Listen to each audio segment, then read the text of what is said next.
On en vient à l'information de la nuit à 8h05 sur RMC. La mort du numéro 1 d'Al-Qaïda, tué par l'armée américaine. Joe Biden l'a annoncé cette nuit à la télévision. Ayman al-Zawahiri était l'un des cerveaux des attentats du 11 septembre. 20 ans après, les États-Unis l'ont tué à Kaboul en Afghanistan. C'était ce week-end, dans la nuit de samedi à dimanche. Bonjour Garance Munoz.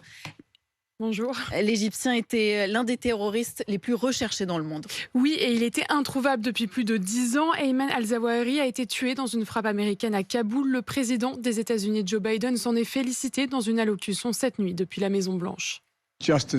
Justice a été rendue et ce dirigeant terroriste n'est plus. Aucun membre de sa famille n'a été blessé et il n'y a eu aucune victime civile.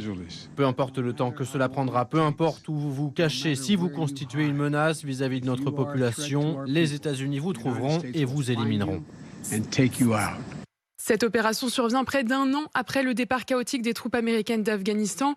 Au-delà de la lutte contre le terrorisme, les États-Unis envoient un signal de puissance au monde entier, explique Jean-Charles Geoffrey, historien et spécialiste de l'Afghanistan. Ils envoient un message très fort pour expliquer que nous sommes de retour, pas seulement pour fournir des armes à l'Ukraine, mais sur le plan maintenant de la police internationale. C'est un petit peu aussi une sorte d'avertissement, y compris aux Chinois, c'est-à-dire à tous ceux qui ont cru que les États-Unis avaient quitté le devant de la scène. D'après lui, la mort d'al-Zawahiri prive Al-Qaïda de son chef et fragilise encore l'organisation, déjà mise à mal par la concurrence avec l'État islamique.